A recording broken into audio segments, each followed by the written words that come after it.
السلام عليكم ورحمة الله وبركاته. الحمد لله رب العالمين وبه نستعين، والصلاة والسلام على خاتم الأنبياء والمرسلين نبينا محمد وعلى آله وأصحابه أجمعين، أما بعد.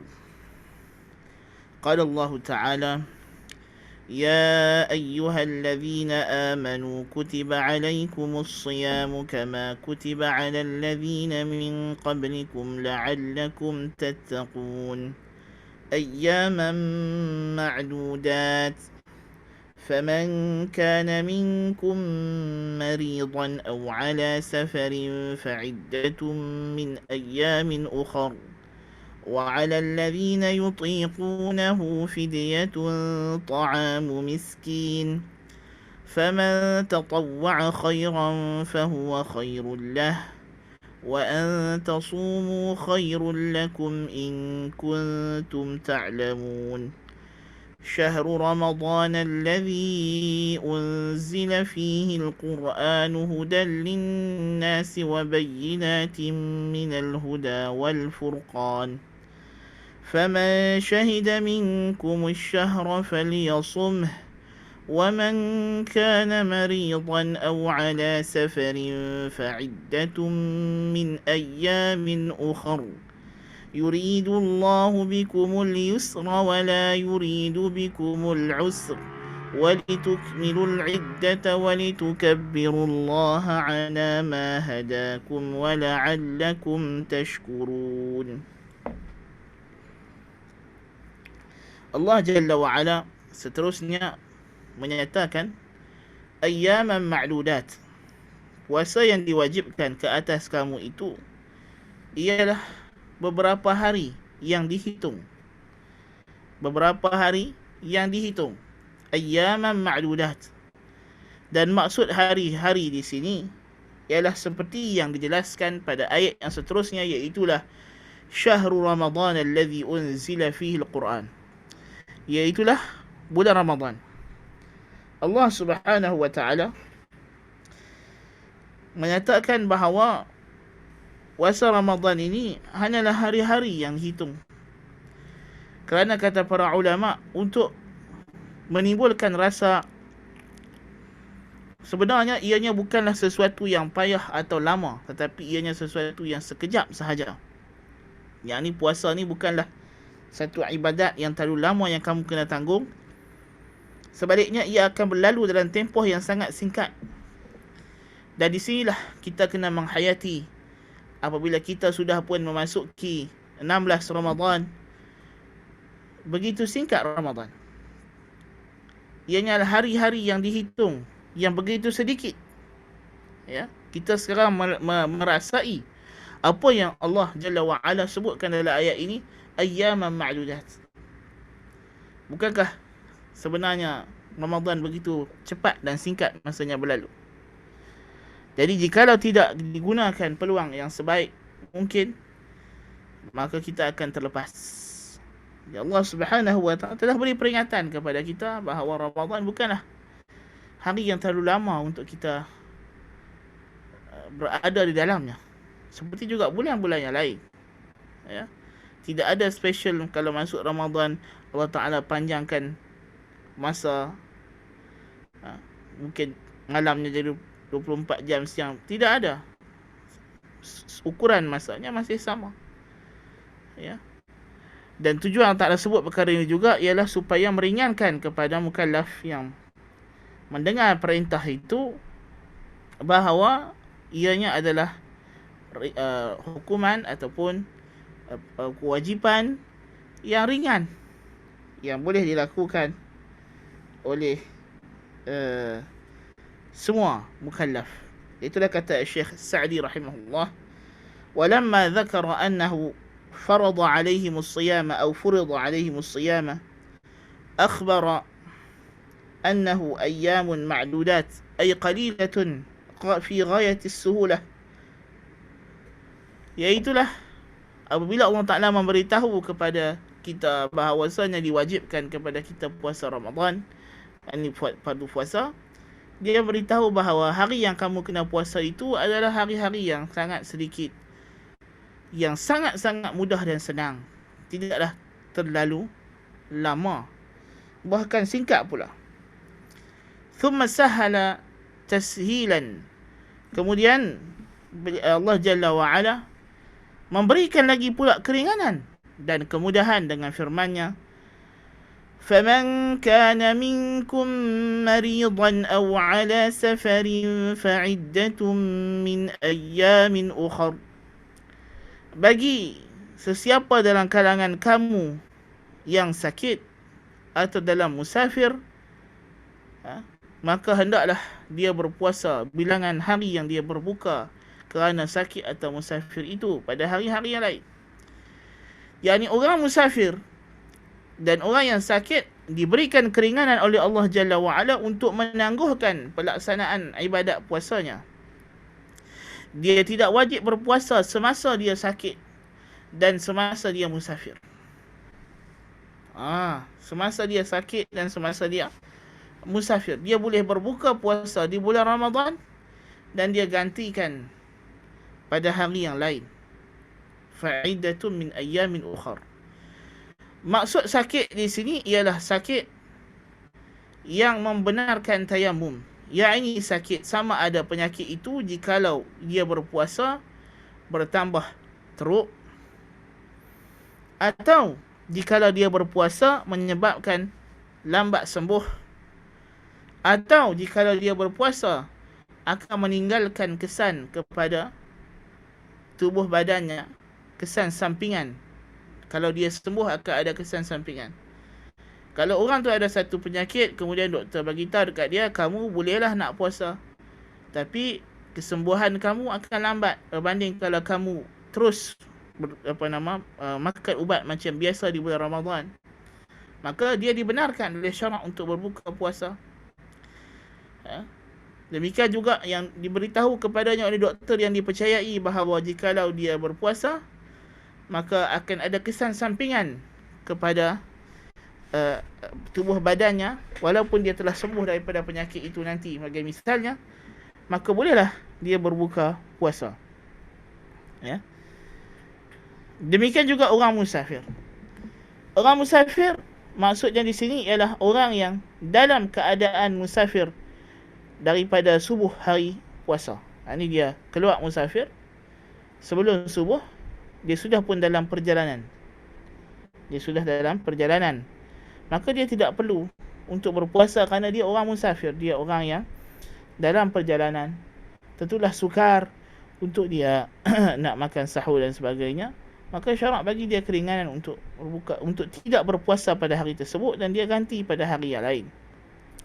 Adapun orang yang musafir setelah terbitnya subuh, maka dia wajib berpuasa pada hari tersebut kerana keadaannya menghimpunkan musafir dan tidak musafir. Orang yang musafir yang boleh berbuka puasa ini ialah orang yang daripada waktu subuh dia sudah pun on the way. Dia keluar daripada sempadan kampungnya atau tempat tinggalnya, berada di dalam perjalanan sebelum subuh, sebelum fajar. Maka dia boleh untuk tidak berniat puasa daripada pagi, daripada malam tersebut, dan terus tidak berpuasa.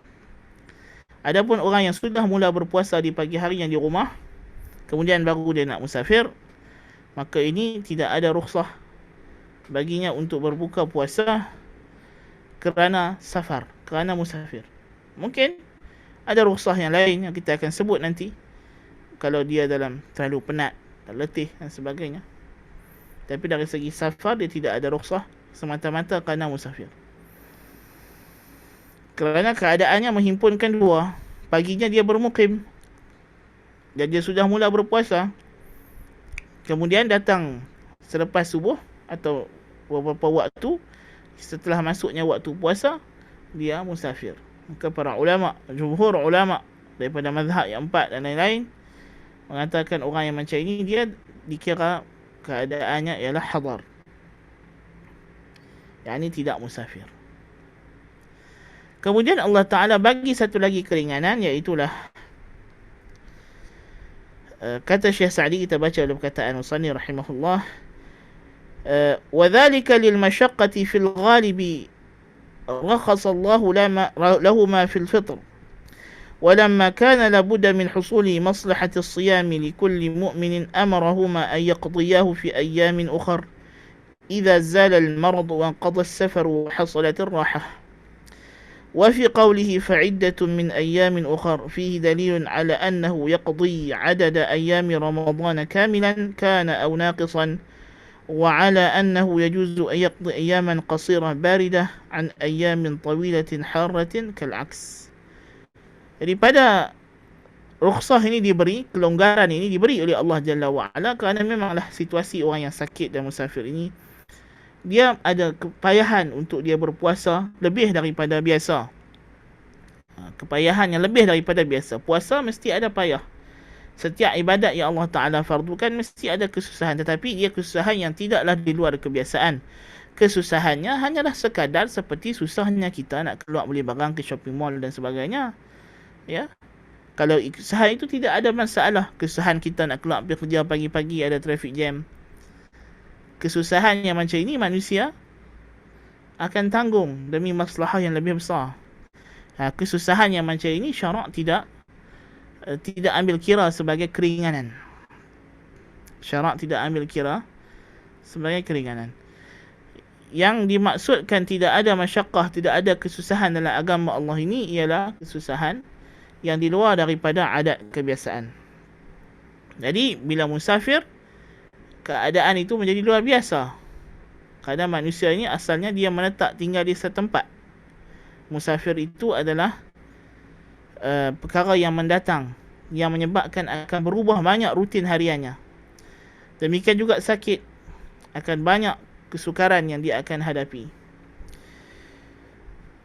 Dan dia boleh mengganti.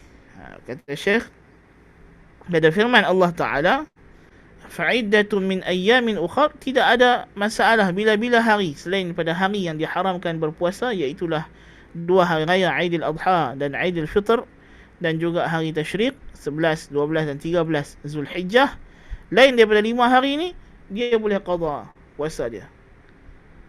Tak kira lah, walaupun mungkin puasa yang dia tinggal itu berlaku pada musim panas yang siangnya lebih panjang, kemudian dia qada pada musim sejuk yang malamnya lebih panjang dan siangnya hanyalah sebentar. Tidak ada masalah. Atau sebaliknya, tidak ada masalah. Bila-bila sahaja. Ya, kecuali 5 hari yang diharamkan berpuasa, tidak boleh qada puasa padanya. Kemudian Allah Subhanahu wa taala mengatakan, wa 'alal ladzina yutiqunah, ay wa 'alal ladzina yutiquna as-siyam, dan mereka yang berat untuk berpuasa. Mereka yang berat untuk berpuasa. Wa 'alal ladzina yutiqunahu fi syababin wa la yastati'unahu fil kibar. Mereka yang dulunya masa muda boleh berpuasa, kemudian dah tua tak mampu puasa, atau dalam bacaan lain, dalam sebahagian qiraat dibaca walladzina yutawwiqunahu as-siyam, mereka yang diberatkan oleh puasa. Atau dianggapkan pada ayat ini ada takdir walladzina yutiqunahu ay walladzina la yutiqunahu, mereka yang tidak mampu berpuasa, diberatkan puasa, puasa menjadi berat baginya. Wa 'alal ladzina yutiqunahu fidyatun.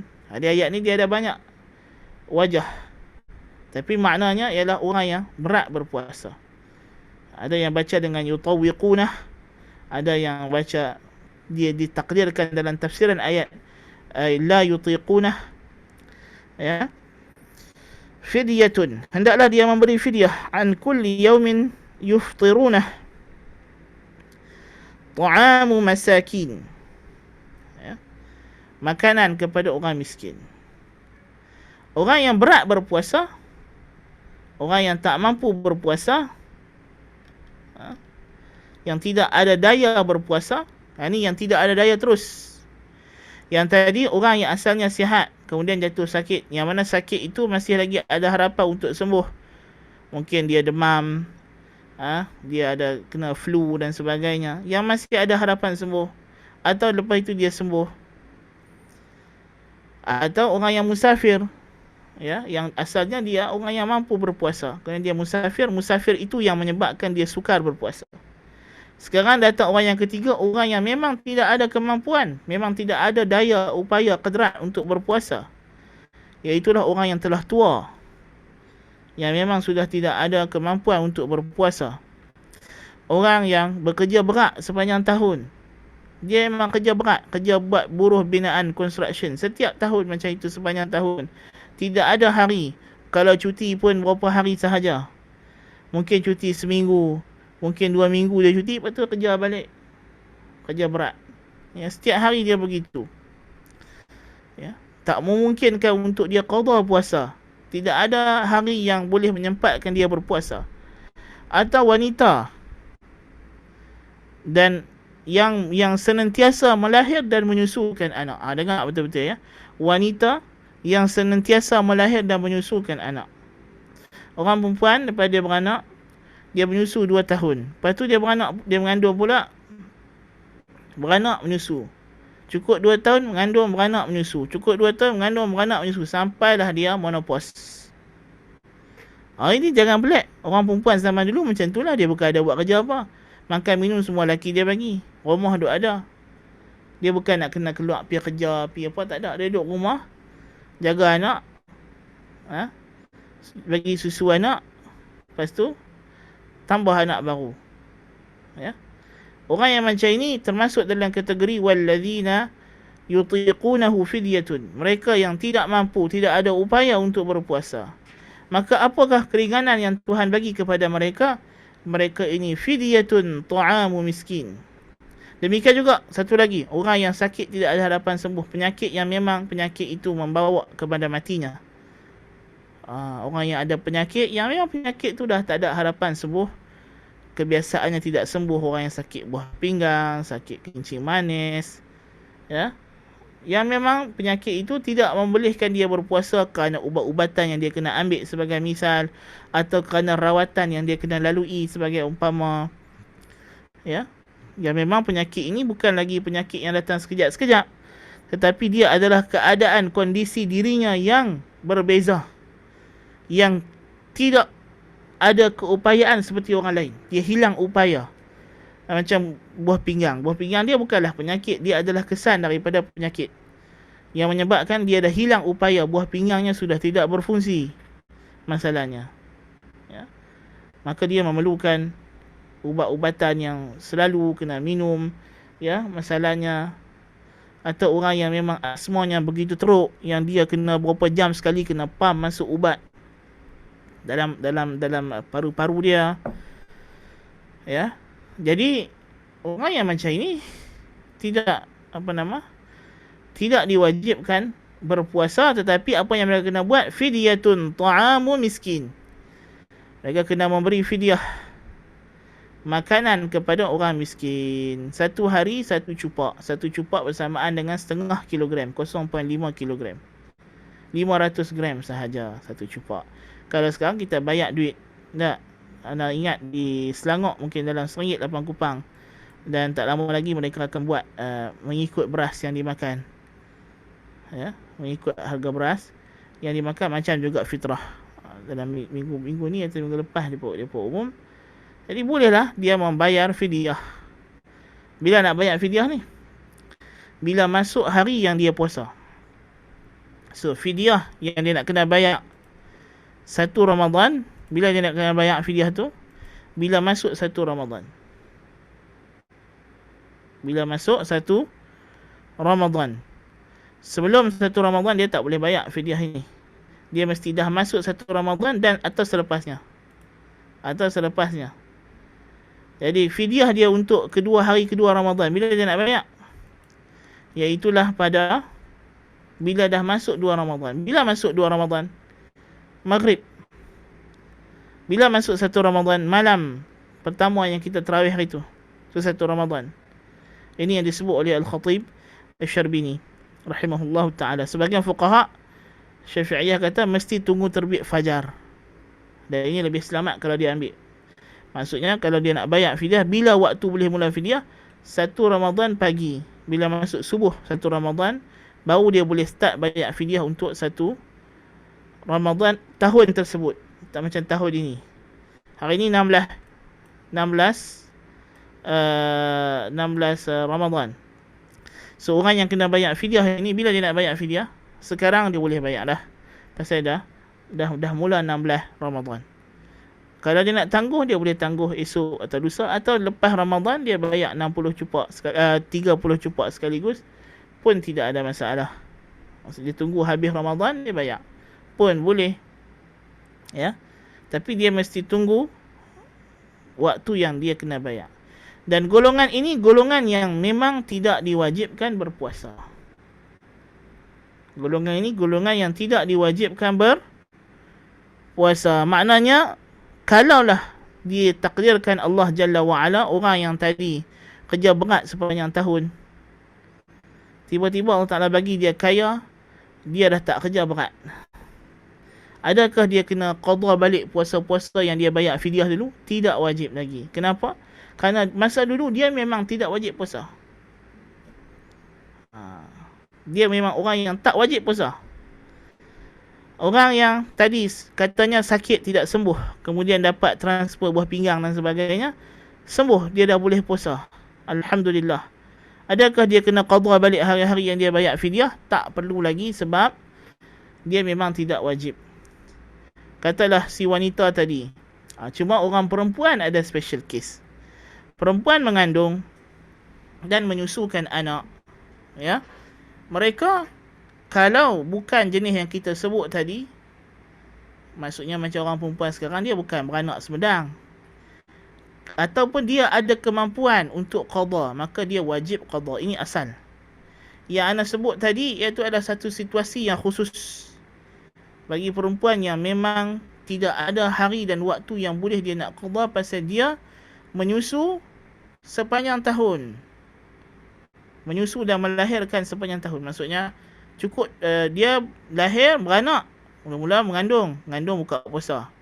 Kemudian dia beranak menyusu 2 tahun. Lepas tu cukup 2 tahun, sambung anak baru, mengandung pula 9 bulan. Lepas tu beranak, menyusu 2 tahun. Lepas tu, dan dia tak mampu nak puasa. Dia memang tak mampu nak puasa sebab doktor kata awak ni kalau mengandung, badan awak kena makan, awak tak boleh, kalau tidak awak akan jatuh sakit dan sebagainya. Maka orang yang macam ini, kita boleh kita taklid kepada fatwa Ibn Abbas radhiyallahu anhu. Tetapi asalnya wanita mengandung selagi mana dia ada kemampuan untuk berpuasa, dia kena puasa. Demikian juga wanita yang menyusukan anak. Apatah lagi kalau dia bukan jenis mengandung sepanjang tahun, menyusu sepanjang tahun macam yang kita sebut tadi. Macam orang zaman sekarang, bukannya tiap-tiap tahun dia nak mengandung. Ada. Kemudian kebanyakan mereka tidak menyusu penuh. Anak tu lepas 6 bulan, dia dah bagi makan macam-macam. Ya, lepas tu dia dah boleh berpuasa sebab anak sudah tidak terlalu bergantung dengan susu. Sebagai misalnya, maka yang macam ini dia kena qadha. Dia kena qadha. Dia tak boleh bayar fidyah sahaja. Dia wajib qadha.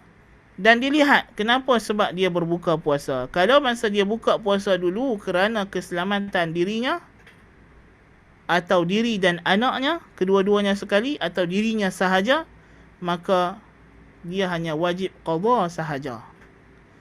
Tetapi jikalau dia berbuka itu kerana keselamatan anaknya sahaja, sama ada kandungannya atau bayi susuannya, maka dia wajib qadha dan fidyah. Wajib qadha dan fidyah. Dan ini terpakai untuk semua orang yang berbuka puasa untuk keselamatan orang lain. Macam mana orang buka puasa keselamatan orang lain? Kata ulama, orang yang berbuka puasa untuk menyelamatkan nyawa orang. Masalah kita ambil contoh bomba. Orang kerja bomba hari puasa, tiba-tiba berlaku kebakaran yang besar. Ya, dia buka puasa sebab apa? Nak menambah tenaga untuk memadam kebakaran. Adapun dari segi, kalau dia nak teruskan berpuasa, dia tidaklah ada apa-apa mudarat pada badan dia. Cuma sedikit letih sahaja. Masalahnya, kalau ada mudarat pada badan dia sendiri, tak ada masalah. Itu dia qadha sahaja. Tapi ini kalau dia tak ada mudarat, tapi pasal kalau tak makan, nak padam api dan sebagainya, mungkin kurang tenaga. Kalau begitu dia kena qadha dan fidyah juga. Kena qadha dan fidyah. So wanita mengandung dan menyusukan anak. Menyusukan anak ini tak kiralah dia menyusu anak dia sendiri atau anak orang. Orang yang menyusukan anak orang lain, ambil upah susuan dan sebagainya, pun termasuk dengan makna wanita menyusukan bayi. Jikalau dia berbuka puasa kerana anak itu sahaja, bukan kerana keselamatan dirinya, maka dia wajib qadha dan fidyah juga. Dan jikalau dia berbuka puasa kerana keselamatan dirinya atau dirinya dan bayinya, maka dia hanya wajib qadha tanpa fidyah. Itu sedikit hukum fiqh berkenaan dengan ayat ini. Sebahagian ulama tafsir berpahaman dengan makna wa 'alal ladzina yutiqunahu fidyatun ta'amu miskin. Depa kata maksudnya ialah dan mereka yang mampu berpuasa hendaklah bolehlah memberi fidyah kepada orang miskin. Kalau dibaca dengan tafsiran ini, maka ayat ini adalah mansukh. Dikatakan pada awal fardu puasa itu, puasa adalah berbentuk pilihan. Yang ini pada tahun kedua Ramadan, ketika puasa itu difardukan pada awal bulannya, pada awal waktu puasa itu difardukan, puasa itu berbentuk pilihan. Sama ada nak puasa atau tidak mau berpuasa pun boleh. Ini min bab at-tadrij, bab berperingkat-peringkat untuk memfardukan sesuatu supaya mereka terbiasa. Ini di antara tafsiran yang masyhur bagi makna ayat ini. Tetapi Ibnu Abbasin radhiyallahu anhuma menafikan bahawa ayat ini mansukh, atau maksud menafikan mansukh ialah menafikan ia mansukh secara total. Yang ini ayat ini maksus. Pada asalnya keringanan ini diberi kepada semua orang. Kepada semua orang. Termasuk orang yang tidak ada apa-apa uzur, dia boleh berbuka puasa dan diganti dengan fidyah. Kemudian dimansuhkan untuk golongan tersebut dan dikhususkan kepada golongan yang kita sebut tadi, orang tua, orang yang ada penyakit berterusan yang memang tak membolehkan dia berpuasa, orang yang bekerja berat sepanjang tahun. Maka untuk mereka ini, ayat ini kekal terpakai bagi mereka. Ini adalah tafsiran yang kedua bagi ayat ini. Wallahu a'lam. Kalau kita melihat kepada siyaqul ayah, Allah Subhanahu wa taala telah pun memberi keringanan kepada orang yang musafir dan sakit. Maka yang lebih tepatnya pada ayat wa 'alal ladzina yutiqunahu fidyatun ta'amu miskin ialah mereka yang tidak mampu kerana berat berpuasa. Mereka yang tidak berdaya berpuasa. Seperti yang diterjemahkan di sini. Yang tidak berdaya berpuasa membayar fidyah, iaitu memberi makan orang miskin.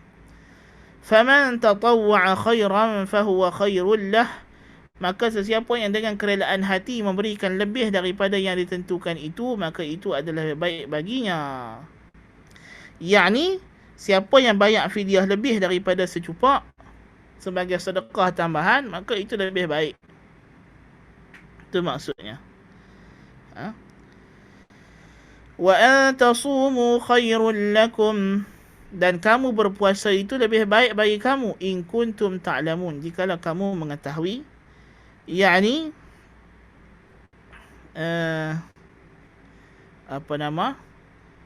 jikalau kamu berusaha untuk berpuasa itu lebih baik jikalau kamu ketahui. Ini katalah tadi orang yang bekerja berat, kalau dia sanggup untuk berpuasa itu lebih baik, kata Allah Ta'ala. Ya, orang yang orang tua, kalau dia ada cara untuk dia berpuasa, mungkin dengan dia ambil ubat-ubat yang mengekalkan tenaga pada waktu sahur misalnya, dia makan makanan tertentu yang memberikan dia tenaga dan membolehkan dia berpuasa, maka kalau dia berusaha untuk berpuasa juga, maka itu lebih baik. Kerana fadilat dan hikmah puasa ini sangat besar, yang mana Allah Azza wa Jalla memberikan keringanan hanya kepada sejumlah orang sahaja. Tetapi tentulah kita ada ibadat yang lebih besar lagi, iaitulah solat. Solat tidak ada uzur. Ya, keuzuran solat lebih sempit daripada keuzuran puasa. Ya, keuzuran salat lebih sempit daripada keuzuran puasa.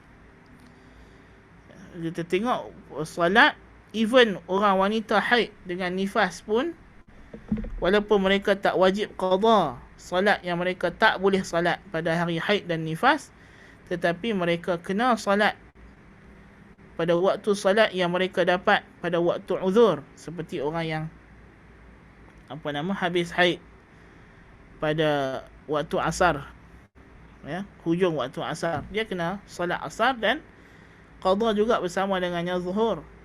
Atau wanita yang datang haid setelah masuk waktu salat dalam kadar yang membolehkan dia salat 1 rakaat yang sempurna, katalah kalau zuhur 1.20, dia datang haid 1.30, ya, maka itu diwajibkan untuk dia qada salat yang tersebut, ya. Ataupun dia datang haid 1.40, ya, itu waktu yang cukup untuk dia ambil wuduk, bersiap diri dan salat 1 rakaat dengan sempurna, ya. So dia kena qada. Tapi yang lepas-lepas itu tak wajib qada lah, kan? Kerana salat begitu sempit keuzurannya, kerana salat lebih penting. Sebab dia adalah ra'sul amri as-salah, kepala segala, ra'sul amri al-Islam, kata Nabi. Urusan manusia ini paksinya adalah Islam. Wa amuduhu as-salah, dan tiangnya adalah salat. Wa amuduhu as-salah wa dhirwatu sanamihi al-jihadu fi sabilillah, dan kemuncaknya adalah jihad fi sabilillah, ya. Jadi salat adalah tiang kepada agama Islam ini. Faman tarakaha faqad kafara jiharan, kata Nabi SAW, barang siapa yang meninggalkannya maka dia telah kufur dengan terang-terangan. Nas'alullah al-afiyah.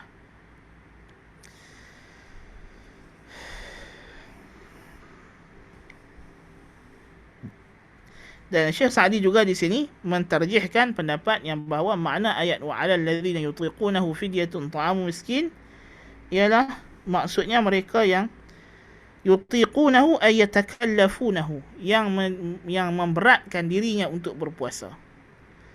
Mereka yang tidak berdaya untuk berpuasa.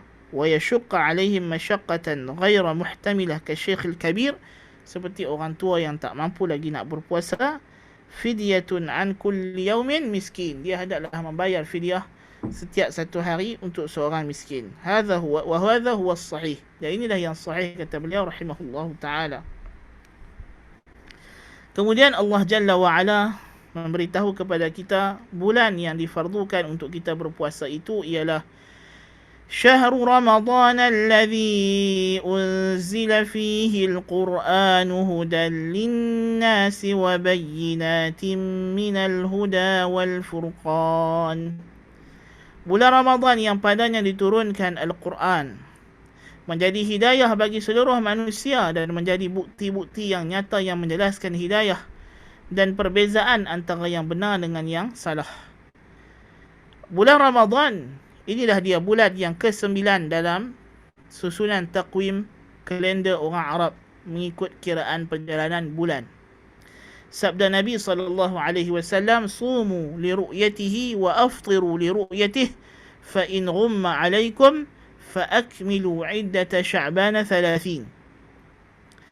Berpuasalah kamu kerana melihat hilal anak bulan Ramadan, dan berhari rayalah apabila kamu melihat anak bulan yakni Syawal, dan jikalau dilindung oleh awan maka hendaklah kamu mencukupkan bilangan 30 hari, bilangan Sya'ban 30 hari atau bilangan Ramadan juga 30 hari untuk berhari raya.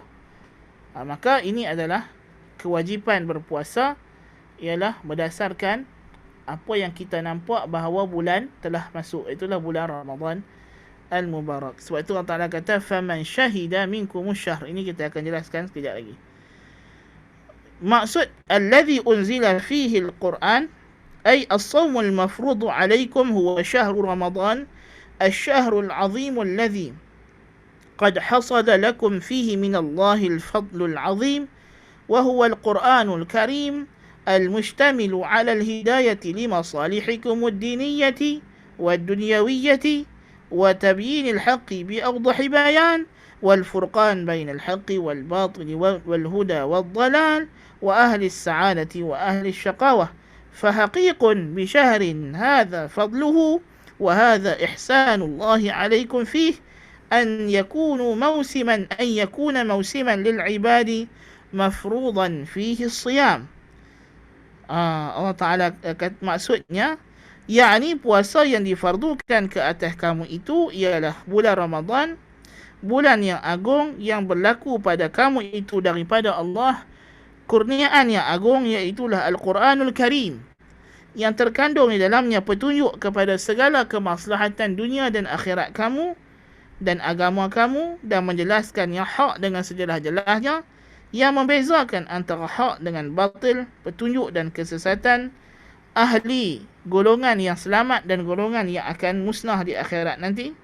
Maka tentulah bulan yang begini fadilatnya besar sekali, dan begitu besar ihsan Allah kepada kamu yang berlaku dalam bulan ini untuk menjadi musim bagi hamba-hamba Allah difardukan padanya puasa. Jadi Allah Ta'ala jadikan bulan Ramadan ini ada munasabah yang besar. Kenapa dalam bulan Ramadan ini disyariatkan dengan ibadat yang special ini, ibadat yang istimewa ini? Kerana seperti mana Al-Quranul Karim adalah punca, adalah petunjuk kepada taqwa. Tidak ada taqwa melainkan dengan kita melazimi ajaran Al-Quranul Karim. Maka bulan Ramadan yang mana diturunkan padanya Al-Quran, inilah waktu yang paling sesuai untuk difardukan puasa, kerana puasa itulah yang akan merealisasikan taqwa, mempraktikkan mesej utama Al-Quranul Karim, iaitulah membentuk diri yang bertakwa kepada Allah Jalla wa'ala, hudan linnasi wa bayyinatin minal huda wal furqan.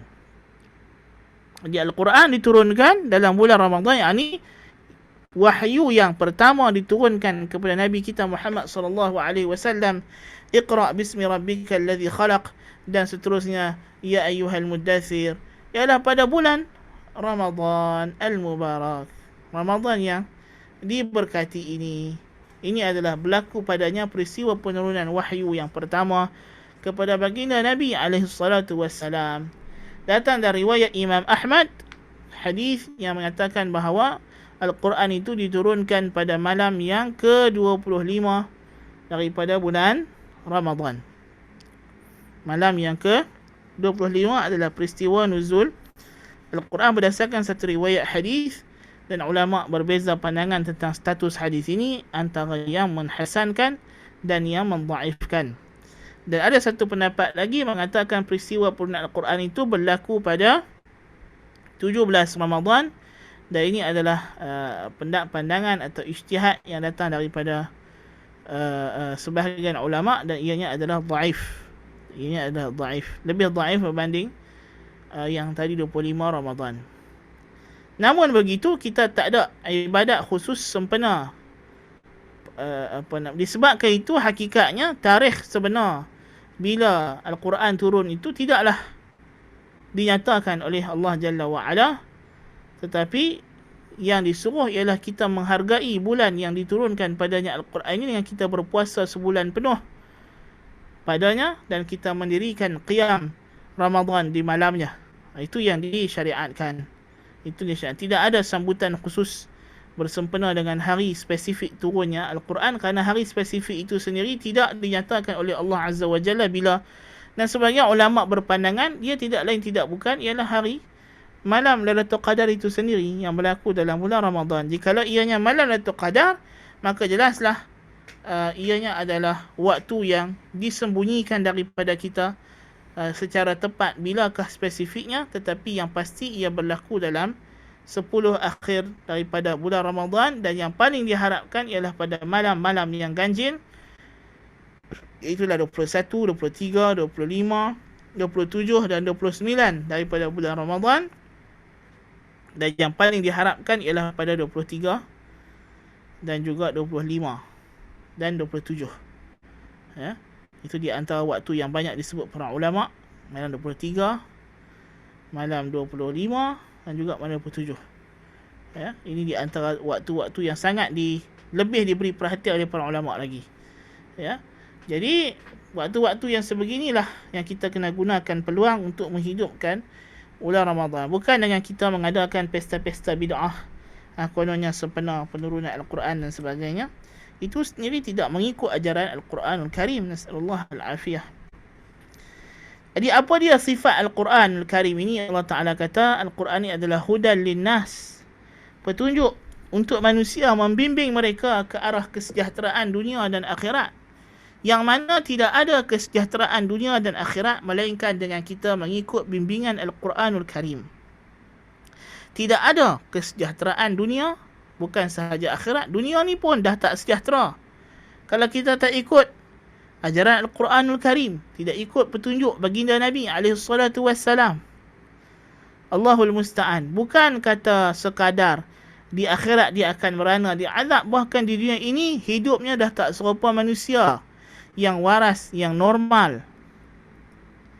Kita tengok orang kafir, adakah kehidupan mereka normal?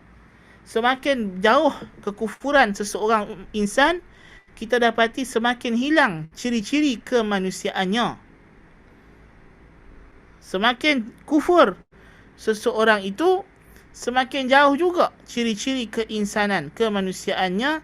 Kerana Allah Ta'ala telah berfirman, وَلَقَدْ ذَرَأْنَا لِجَهَنَّمَ كَثِيرًا مِنَ الْجِنِّ وَالْإِنسِ لَهُمْ قُلُوبٌ لَا يَفْقَهُونَ بِهَا وَلَهُمْ أَعْيُنٌ لَا يُبْصِرُونَ بِهَا وَلَهُمْ آذَانٌ لَا يَسْمَعُونَ بِهَا أُولَئِكَ كَالْأَنْعَامِ بَلْ هُمْ أَضَلُّ أُولَئِكَ هُمُ الْغَافِلُونَ. Kami telah penuhkan neraka jahanam itu dengan orang yang daripada kalangan jin dan manusia. Jin dan manusia. Kerana apa? Mereka ada akal tapi tak guna untuk berfikir. Ada mata tak guna untuk melihat ayat-ayat Allah. Ada telinga tidak diguna untuk mendengar kebenaran dan hujah-hujah Allah Azza wa Jal. Mereka itulah seperti haiwan ternakan, bahkan lebih teruk lagi. Mereka lah orang yang lalai, yang tidak ambil endah, tidak ambil peduli tentang peringatan daripada Allah. وَمَنْ أَظْلَمُ مِمَّنْ ذُكِّرَ بِآيَاتِ رَبِّهِ ثُمَّ أَعْرَضَ عَنْهَا إِنَّا مِنَ الْمُجْرِمِينَ مُنْتَقِمُونَ. Kita tengok, ya, nasallallahu al-afiyah, golongan yang tidak percaya dengan kewujudan Allah, golongan etis, bagaimana mereka? Tidak ada lagi ciri-ciri kemanusiaan. Ada yang nak hidup jadi binatang, ada nak hidup jadi tumbuhan kepada Allah Musta'an. Nasallallahu al-afiyah. Dia dah tak tahu identiti diri dia sendiri. Jangan kata celaru jantina. Celaru jantina ni dah banyak sangat. Sekarang ni dah sampai ke tahap di barat sana, kita tengok ada orang yang dah celaru. Apakah dia? Adakah dia manusia, haiwan? Anda terbaca berita baru ni di UK, dah meningkat permintaan supaya diberikan hak kepada dia panggil anjing manusia. Ini manusia, asalnya manusia, tapi mereka ni tidak mau mengiktiraf diri mereka manusia. Mereka mengaku diri mereka sebagai anjing. Allahul Musta'an. Mereka menganggap diri mereka anjing. Mereka minta hak supaya mereka dilayan seperti anjing, dan mereka mendapat hak seperti hak anjing. Allahul Musta'an. Nas'alullah al-afiyah. Sampai ke tahap itu sekali. Dia pun tak mau mereka dilayan sebagai manusia. Dia pun nak dilayan sebagai anjing. Jadi ini, na'udzubillah min zalik. Kita anggap benda ni macam tak terbayang akan ada berlaku. Tetapi itulah dia, kekufuran akan menghanyutkan manusia sejauh-jauhnya. Jadi tanpa petunjuk Al-Quran, kita akan sesat. Kita akan hilang panduan. Akal saja tidak cukup. Ya. Macam kata Syekh Tarifi, manusia ni dia mengagungkan akal dia. Dia cerdik, dia pandai. Tetapi berapa banyak benda yang dia buat, kemudian dia menyesal. Dia memuji, mengagungkan akalnya. Tetapi esok harinya, ucapan yang paling banyak manusia dia ucap ialah, kalaulah aku buat macam ni semalam, kalaulah aku buat macam ni hari tu. Dia mencela akalnya yang semalam dengan akalnya yang baharu hari ini. Sedangkan akalnya sama. Bukan ada otak baru bubuh dalam kepala dia. tanpa bimbingan wahyu, akal ni banyak buat silap. Dalam keputusan-keputusan dunia yang Allah Ta'ala beri kepada akal keleluasaan untuk buat keputusan pun, selalu kita tak pernah puas hati. Ya. Sebab tu manusia ni syahwat dia tak pernah habis. Bukan sahaja kerana kehendak dan keinginan, tapi kadang-kadang kerana sebab kesilapan dan penyesalan dalam memilih. Jadi itulah, tanpa bimbingan wahyu, akal tak boleh berdiri sendiri. Sebab tu Allah Ta'ala kata, hudan linnas, bimbingan bagi manusia, wa bayyinatin minal huda, dan petunjuk bagi bimbingan tersebut. Al-Quran tidak berhajat kepada petunjuk luar. Yang menjelaskan Al-Quran ialah wahyu Allah juga, iaitulah sunnah Nabi SAW. Al-Quran, dia tak berhajat kepada tafsiran luaran. Kita, kalau kita nak tafsir warna lampu traffic light, apa maksud hijau, merah, kuning di sini? Tiba-tiba kita pergi ambil tafsiran bendera Malaysia. Kuning maksudnya warna diraja, lambang kepada monarki. Merah lambang kepada berani. Hijau, hijau tak ada dalam Malaysia. Kena cari lambang lain hijau. Pergi cari lambang lain hijau. Oh, hijau maksudnya jimat tenaga. Kan? Environment friendly. Apa akan jadi? Kita tak akan dapat tafsiran yang sebenar yang dikehendaki oleh orang yang meletakkan lampu traffic light tadi. Lampu trafik tadi. Kalau kita nak tahu maksud sebenar, kita kena tanya yang buat. Apa maksud you letak warna merah, kuning dengan hijau ni? Maka dia akan habaq. Merah you kena berhenti, hijau you boleh jalan, kuning you kena, kalau you nampak kuning yang you jauh lagi, you kena tekan brake lah. Sebab tak lama lagi kita akan suruh you berhenti. Bersedia untuk berhenti. Ya. Kalau kita nak tafsirkan warna bendera Malaysia, apa maksud bendera Malaysia ni warna begini? Ada warna biru, merah, putih.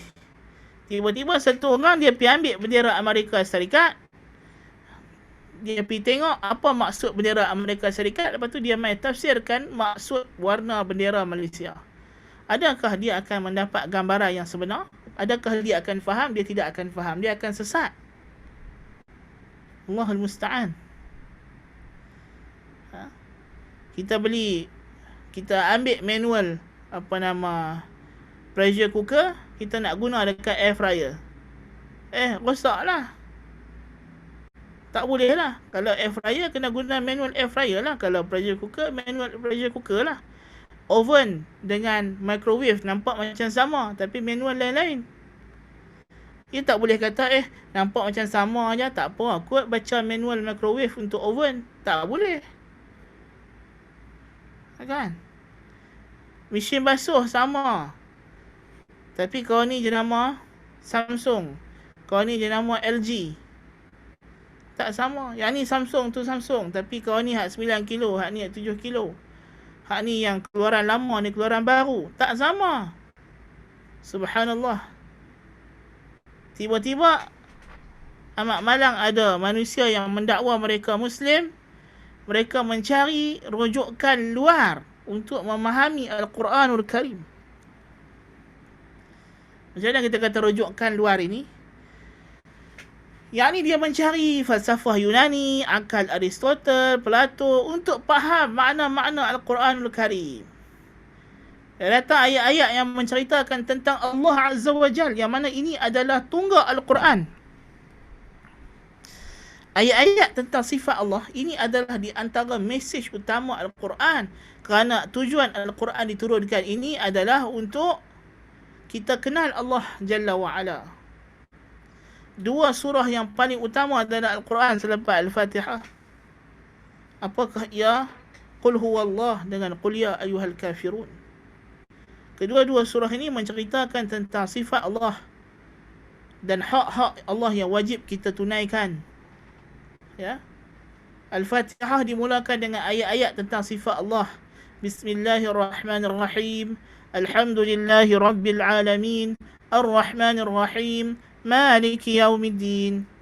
Ini 4 ayat awal ini semuanya tentang sifat Allah yang kita sebut tauhidul ma'rifati wal itsbat, tauhid ma'rifah dan itsbat.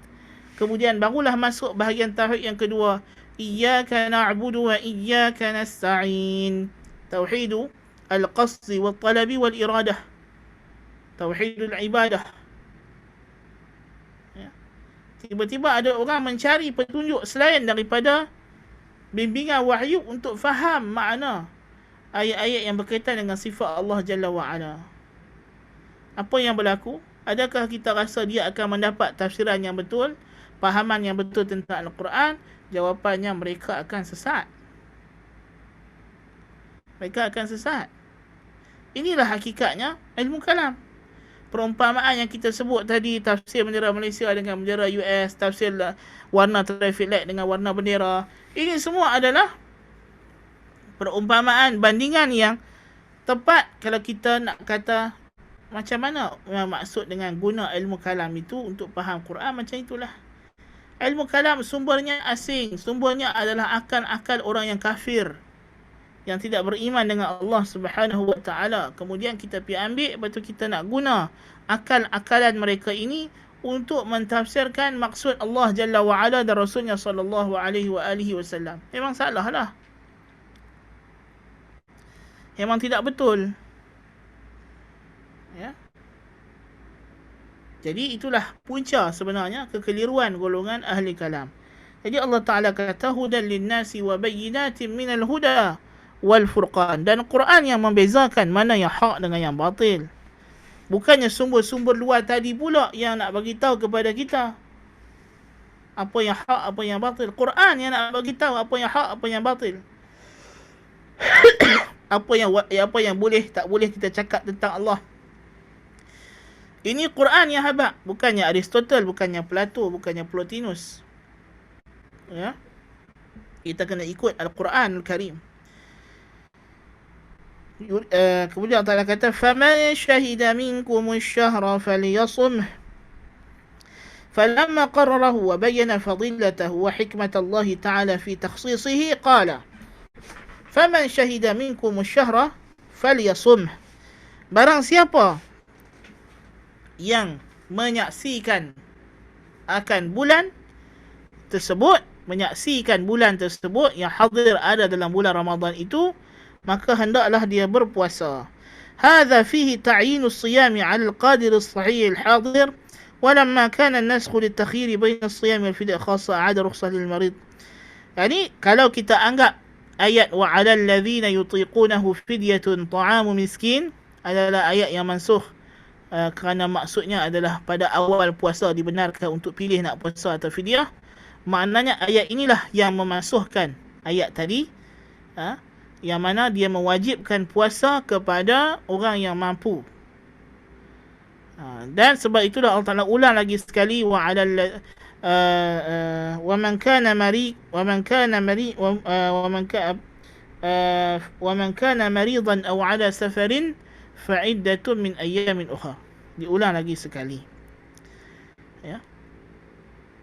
Tapi kalau kita makna kata ayat yang tadi ialah orang tua dan sebagainya, makna ayat di sini ialah Allah Taala nak bagi tahu faman syahida minkum asy-syahra falyasum. Orang yang hadir, yang ada menyaksikan bulan, hendaklah dia berpuasa. Kemudian Allah Taala ulang lagi sekali penegasan bahawa kewajipan ini dikecualikan kepada orang yang musafir dan orang yang sakit. Jadi siapa yang melihat anak bulan, dia wajib berpuasa walaupun orang lain tak nampak. Sebab itu kita kata puasa ini wajib kepada umum orang sebuah negeri dengan ketetapan pemerintah. Bila pemerintah telah isytiharkan bahawa esok adalah puasa, wajiblah secara umumnya kepada semua penduduk negeri tersebut berpuasa. Tetapi kalau pemerintah tidak mengisytiharkan puasa, masalahnya dia kata esok adalah 30 Syaban, kita berpuasa lusa. Ada sesetengah orang yang wajib berpuasa sendirian. jikalau orang tersebut dia nampak anak bulan sedangkan orang lain tak nampak. Ya, kalau dia sendiri seorang-seorang dia nampak, dia wajib puasa. Mungkin dia nampak anak bulan tapi dia orang yang tak diterima persaksian kerana dia seorang wanita atau kanak-kanak kecil. Kanak-kanak kecil dia tak wajib puasa lah. Tapi kanak-kanak kecil itu jikalau dia beritahu bahawa dia nampak anak bulan kepada orang dewasa tertentu dan orang dewasa itu percaya dengan kejujuran anak-anak tersebut, maka dia kena terima dan dia kena puasa. Ataupun dia orang yang fasik, persaksiannya tidak diterima, tapi dia yakin dia nampak anak bulan, dia memang tengok anak bulan, tapi kalau dia pergi habaq dekat pemerintah tak boleh ambil dia punya perkhabaran sebab dia orang fasik, maka kita kata dia atas diri dia wajib puasa. Kan, faman kana minkum faman syahida minkum asy-syahra falyasum. وَمَنْ كَانَ مِنْكُمْ مَرِيضًا أَوْ عَلَى سَفَرٍ فَعِدَّةٌ مِنْ أَيَّامٍ أُخَرَ. Ulang lagi sekali bahawa rukhsah ini masih ada bagi mereka yang musafir dan juga sakit. يُرِيدُ اللَّهُ بِكُمُ الْيُسْرَ وَلَا يُرِيدُ بِكُمُ الْعُسْرَ. Allah Ta'ala menyatakan sebab kenapa dia memberikan rukhsah-rukhsah ini. أي يريد الله تعالى أن ييسر عليكم الطرق الموصلة إلى رضوانه أعظم تيسير ويسهلها أبلغ تسهيل، ولهذا كان جميع ما أمر الله به عباده في غاية السهولة في أصله، وإذا حصلت بعض العوارض الموجبة لثقله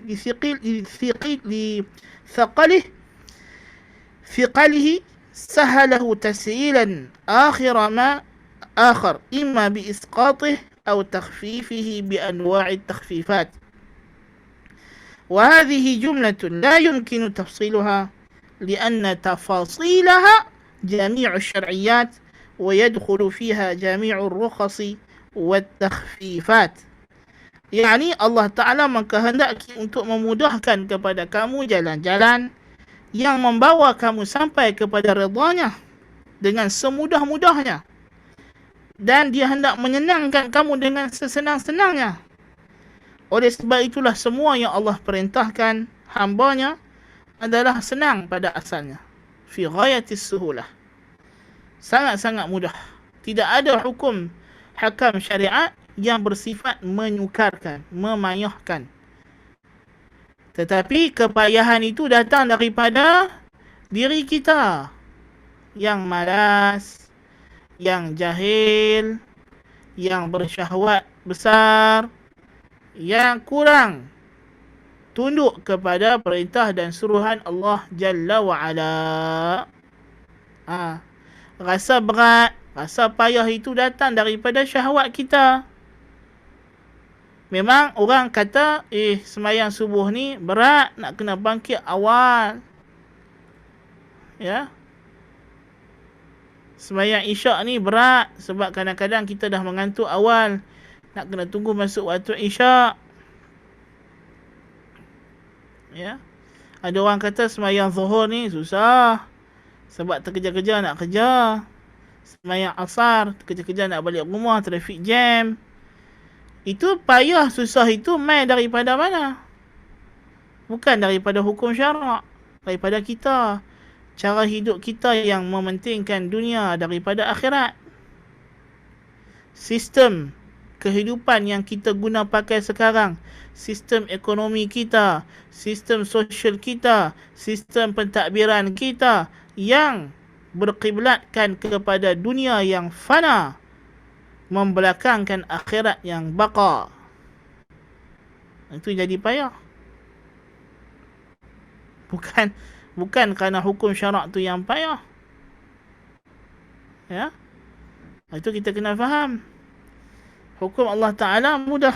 Sebab itu kata Syekh, jikalau berlaku apa-apa perkara yang di luar kebiasaan yang menyebabkan ia menjadi berat, Allah akan memberikan jalan kemudahan yang lain, sama ada digugurkan terus kewajipan kepada orang tersebut atau dengan diringankan dengan pelbagai keringanan, seperti kita dibenarkan untuk mengqadha puasa bagi orang yang sakit tadi.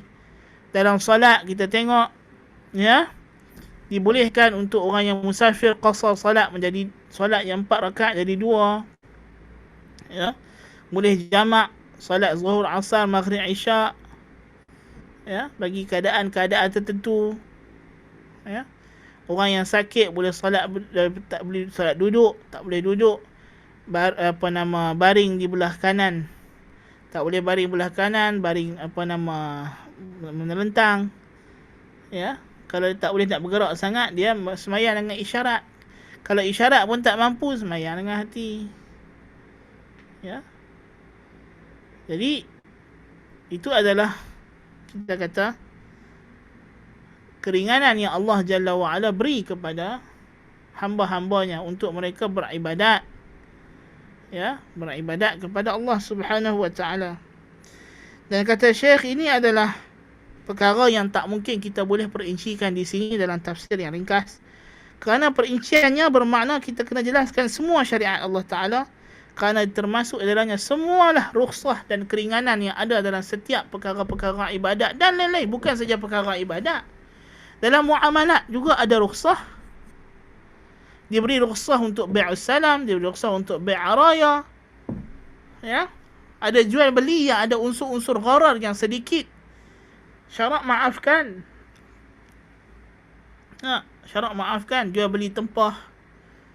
Ya. Dari sudut ke sudut, jual beli tempah ini ada unsur-unsur gharar. Tapi dibenarkan. Wakil. Ya. Perwakilan. Jual beli saham. Jual beli lelong. Itu semua adalah syarak meraihkan kemudahan kepada kita. Ya, meraihkan kemudahan kepada kita. Allahu akbar. Dalam berubat, dalam sistem sosial, ya, dalam menutup aurat pun ada rukhsah untuk kita dedahkan aurat kita pada kadarnya dalam keadaan tertentu untuk tujuan-tujuan perubatan dan sebagainya. Ya, jadi kalau nak cerita pasal rukhsah ni, banyak tu. Di antara kaedah syariat ialah al-masyaqqatu tajribu at-taysir. Kepayahan membawa kepada kemudahan. Jika ada kepayahan akan membawa kepada syarak untuk memudahkan. Itu maksud al-masyaqqah lazim, kita ada susah. Membawa kepada taisir, kemudahan yang diberi oleh syarak. Ya. Even ada benda yang haram, dibenarkan untuk kita melakukannya dalam keadaan yang tertentu, darurat. Ya. Ini perinciannya sangatlah banyak, bukan tempatnya untuk kita perincikan. وَلِتُكْمِلُوا الْعِدَّةَ وَلِتُكَبِّرُوا اللَّهَ عَلَى مَا هَدَاكُمْ وَلِتُكَبِّرُوا اللَّهَ عَلَى مَا هَدَاكُمْ وَلَعَلَّكُمْ تَشْكُرُونَ. Kemudian Allah Ta'ala menyudahi ayat ini dengan mengatakan, Allah Ta'ala, apakah hikmah dilakukan perkara ini? Ialah وَلِتُكْمِلُوا الْعِدَّةَ, supaya kamu boleh menyempurnakan bilangan puasa. Yang ini supaya kamu boleh puasa 30 hari macam orang lain juga. Walaupun kamu musafir, kamu sakit, tapi kamu tetap boleh berpuasa macam orang lain dengan kamu qadha pada hari-hari yang lain. Jadi cukuplah bilangan kamu itu. Ya.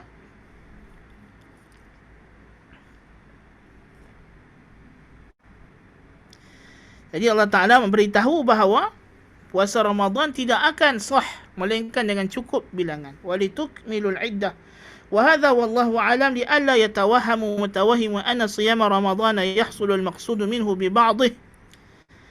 Dafa hadha al-wahm bil amri bi takmil iddatihi. Supaya jangan nanti orang menyangka puasa Ramadan ini cukup dengan sebahagian harinya. Tidak. Puasa Ramadan yang difardukan itu adalah mestilah sebulan penuh. Seminimumnya 29 hari jikalau nampak anak bulan Syawal pada hari ke-29. Kalau tak nampak, kamu kena cukup sampai 30 hari. Dan bulan tidak akan kurang daripada 29 dan tak akan lebih daripada 30. So tak boleh kamu puasa sikit-sikit, tak boleh. Orang yang musafir, kamu boleh buka puasa pada hari musafir, tapi kamu kena ganti balik bila kamu dah habis safar. Ya. Kamu ganti balik, bagi cukup juga puasa kamu sebulan. Orang yang sakit, kamu buka masa sakit, tapi nanti bila kamu dah sembuh, kamu kena ganti. Orang yang tak boleh nak puasa, kamu kena bayar setiap hari 1 cupak, 30 cupak kena cukup. Tak boleh kurang.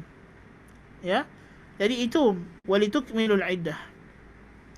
Walitukabbirullaha ala ma hadakum, dan supaya kamu bertakbir kepada Allah, membesarkan Allah atas petunjuk yang dia berikan kepada kamu. Kita bertakbir tak bulan Ramadan? Dalam Ramadan takbir tak? Malam yang tarawih 10 berapa kali takbiratul ihram? Banyak tak? Allahu akbar, Allahu akbar.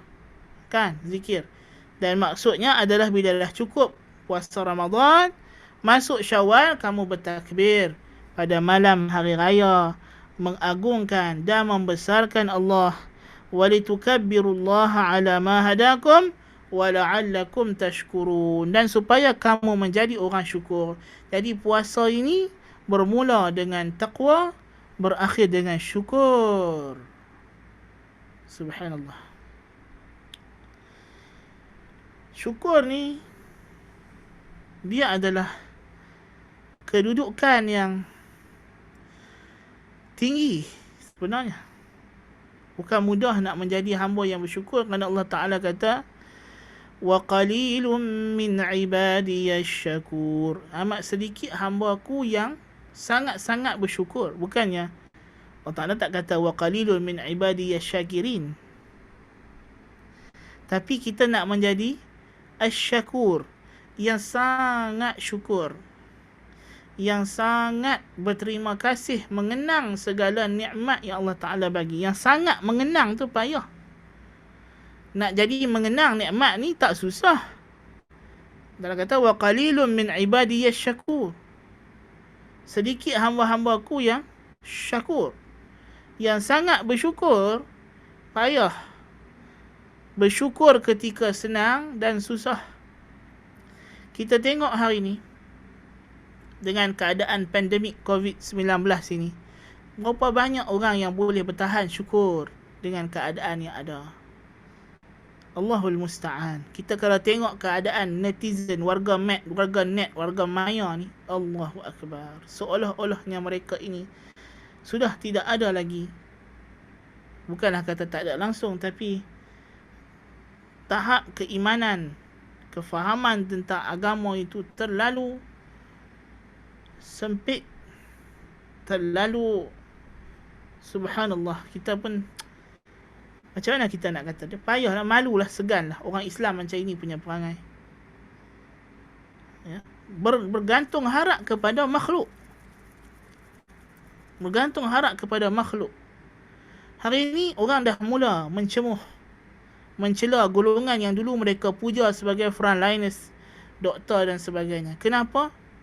Hakikatnya itulah kesudahannya kalau kita bertawakal kepada makhluk. Kalau awak dulu bertawakal kepada kerajaan, bila kerajaan bagi bantuan masa awal PKP tu, bukan main puji, seronok, sayang, macam-macam pujian diberi kepada pemerintah. Pujian itu bukan sekadar puji, tapi pujian yang menunjukkan kita seolah-olahnya, bukan seolah-olahnya, memang begitu, meletakkan harapan kita kepada kerajaan. Kerajaan memanglah dia nak dapat undi, dia habaklah kita percaya kepada kami. Tapi kita sebagai orang mukmin mana boleh percaya kepada makhluk? Tawakal kepada Allah. Makhluk ni sebab tidak ada beza makhluk ini dengan kereta yang kita pakai untuk pergi pejabat, dengan lampu yang kita buka dekat rumah untuk menerangkan rumah kita. Dia hanya sebab, hanya alat untuk diguna pakai, bukan untuk kita bersandar jiwa raga kita kepadanya. Ya, lampu yang kita duk pakai di rumah kita, tuan-tuan, duduk tak semena-mena, dalam bila-bila masa tiba-tiba terbakar, gelap rumah. Jadi kemudiannya berubah menjadi caci maki, semakin hari semakin benci. Puncanya kerana dulu bila kita bertawakal kepada mereka, dan kegagalan adalah pasti bagi manusia, kejayaan hanyalah kadang-kadang jikalau Allah Ta'ala kurniakan. So apa yang kamu expect daripada manusia, daripada makhluk? Adakah kamu expect manusia boleh mengangkat azab dan bala daripada Allah? Adalah satu kebodohan dan kebongokan kalau kamu menyangka begitu.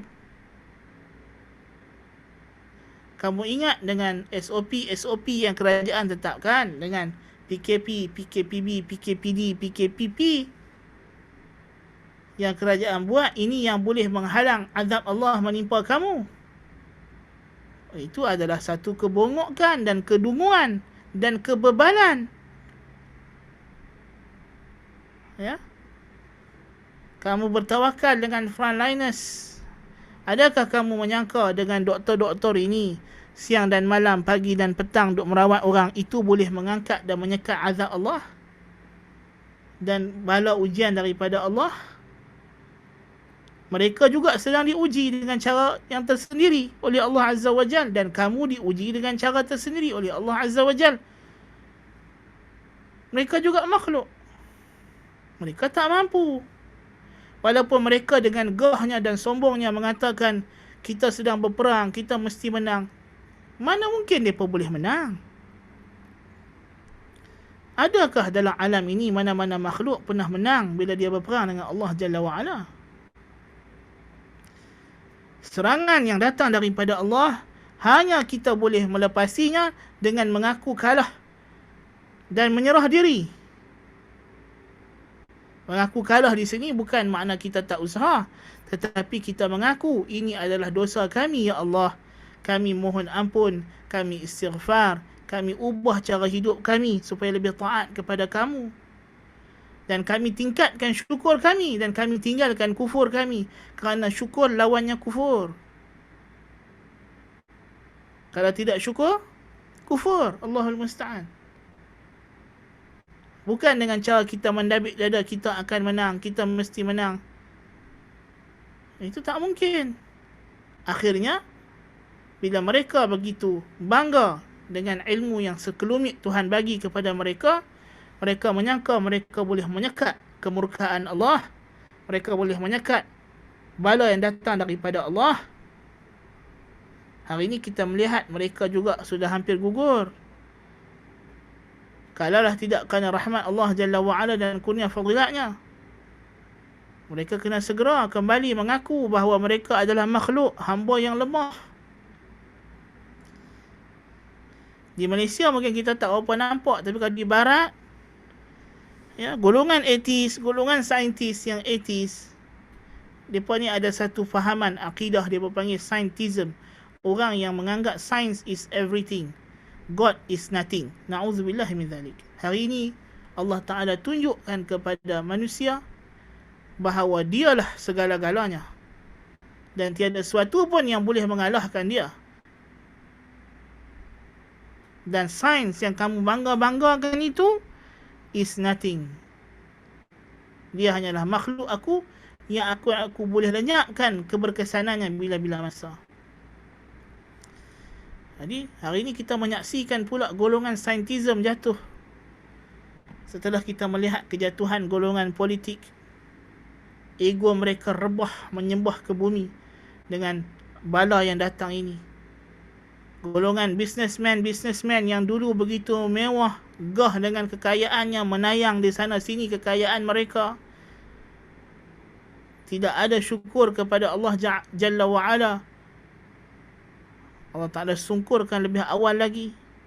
Sekarang tiba giliran golongan saintism pula yang berbangga dengan sains dan memperlekehkan Tuhan selama ini.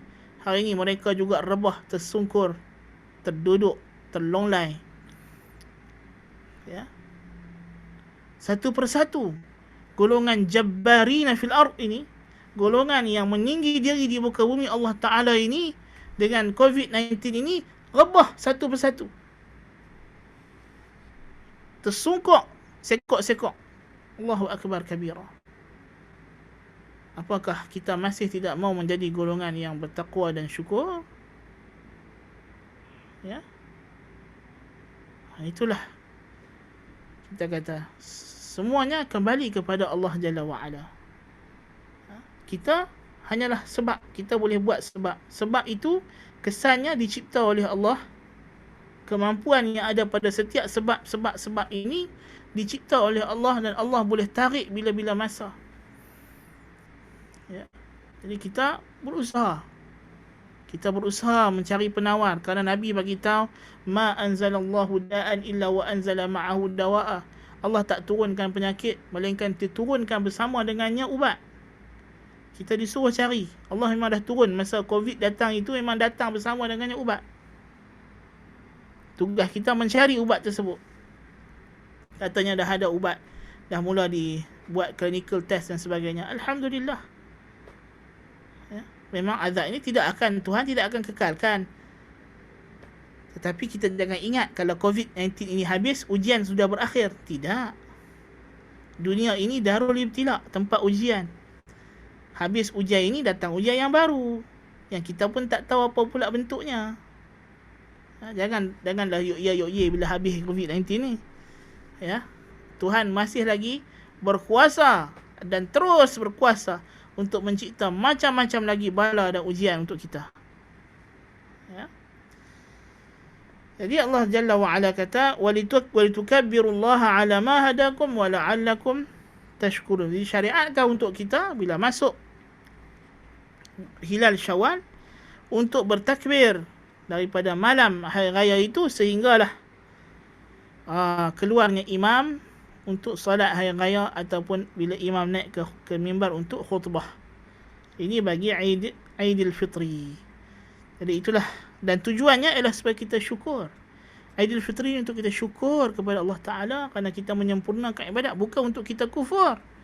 Tetapi amat malang sekali kita melihat umat Islam bila masuk Aidil Fitri, mereka bukan bersyukur, mereka kufur. Mereka menyambut perayaan dengan maksiat dan derhaka kepada Allah Subhanahu wa Ta'ala. Maksiat disambut dengan pendedahan aurat, pergaulan bebas lelaki perempuan. Ya. Inilah saban tahun Aidil Fitri kita penuh dengan kekufuran berbanding syukur. Lalu Allah Jalla wa Ala uji tahun lepas dengan tahun ni dengan menunjukkan bahawa kita kena kembali kepada Allah Ta'ala. Itu tujuan dia. Zaharal fasadu fil barri wal bahri bima kasabat aydin nas liyudhiqahum ba'd alladhi 'amilu la'allahum yarji'un. Sampai bila kita masih lagi nak terus menyambut Aidil Fitri dengan cara yang salah, tidak menjadikan dia sebagai ibadat, sebaliknya menjadikan dia sebagai pesta maksiat, seolah-olahnya macam kita ini berdendam dengan Allah Jalla wa'ala. 3 bulan, sebulan puasa itu kita macam berdendam dengan Allah. 1 Syawal tu kita macam na'udzubillah min dzalik, lepas geram. Segala maksiat kita buat. Ya.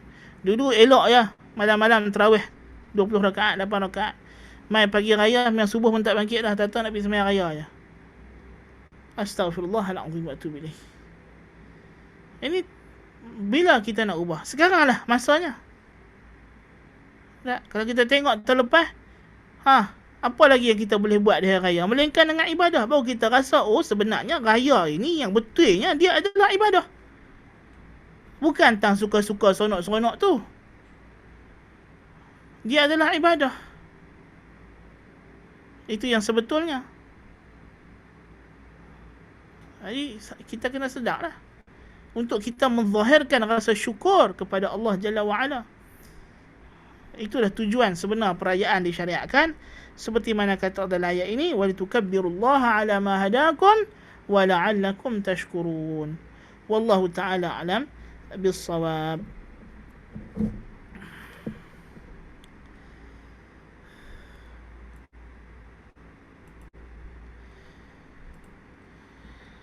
Waalaikumsalam warahmatullahi. Ya.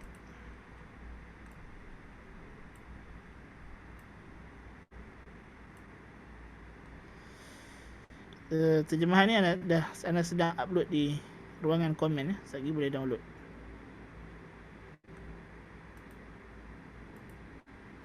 Dia berat sikit, lambat sikit. Sebab dia memang besar dia punya ni. Sebab terjemahan ni belum ada dijual ya. Terjemahan yang ini tidak dijual. Dia diberi secara percuma oleh Arab Saudi. Mungkin kalau lepas ini ada umrah dah buka, mungkin lah kita boleh beli di King Fahad Quran. Bagi yang pergi umrah, dia boleh lah dapat di King Fahad Quran Kompleks sana ya. Tapi sekarang versi PDF lah yang paling mudah. PDF boleh di download di web web King Fahad Quran Kompleks. Ini adalah versi yang baru yang memang bahasa Malaysia. Dulu Saudi keluarkan terjemahan untuk orang Melayu semuanya, dia pakai bahasa Indonesia sahaja. Tapi sekarang dia dah asingkan untuk Malaysia asing, untuk Indonesia asing. Malaysia ni maksudnya termasuklah Singapura dengan Brunei. Lepas tu untuk Indonesia satu. Untuk Malaysia, Singapura, Brunei satu. Dan dia diusahakan oleh sekumpulan pensyarah daripada Malaysia. Itu mungkin sikit lagi dia akan ada dekat ruangan chatting dekat Zoom ini. Tunggu sebentar.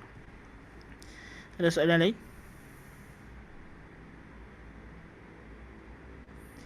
Kalau tak ada soalan, kita sudahi topik perbincangan kita ini.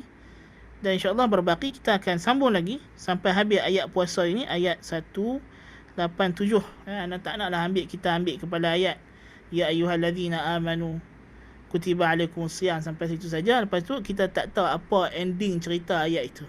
Begitulah ya. Seterusnya ayat-ayat lain juga, jikalau ayat itu ada sambungan ceritanya, kita akan habiskan sampai sambungan cerita dia. Kita takkan berhenti dekat ayat tu saja. Kalau tidak, macam mana kita nak tadabbur? Tadabbur ini kerja kita, bukan kerja saya. Tugas saya mengajak tafsir. Tadabbur setelah tuan-tuan belajar tafsir dan tuan-tuan faham, itu adalah amalan kehidupan seharian kita untuk kita tadabbur Al-Quranul Karim. Ya. So ayat-ayat ya ayyuhallazina amanu ini, kita akan bukan sahaja kita baca dekat ayat itu, tapi kita akan, kalau ayat itu ada kesinambungannya, kita akan sambung. Kalau tak ada, kalau memang ayat tu berhenti dekat tu sahaja, dan kalau dia ada kesinambungan dengan ayat sebelumnya, kita akan tarik ayat sebelum dia. Ya. So, tidak, kita takkan faham. Kalau tidak, kita takkan faham kod celah mana mai tiba-tiba ya ayyuhallazina amanu tu. Ya, itu adalah mustahil lah untuk kita faham, sebab Al-Quran dengan siyak dan dengan sibak dan lihaq dia, dengan apa yang terdahulu dan apa yang terkemudian daripada ayat dia, itu membantu untuk kita faham makna dia. Wallahu ta'ala alam bisawab. So itu dah pun ada di ruangan chatting, message Zoom ini sudah pun keluar PDF terjemahan Al-Quran. Jadi bolehlah bagi yang nak dapatkan, nak download, dia boleh download, ambil di situ. أقول قولي هذا وأستغفر الله العظيم لي ولكم. سبحانك اللهم بحمدك أشهد أن لا إله إلا أنت أستغفرك وأتوب إليك. صلى الله نبينا محمد. والسلام عليكم ورحمة الله وبركاته.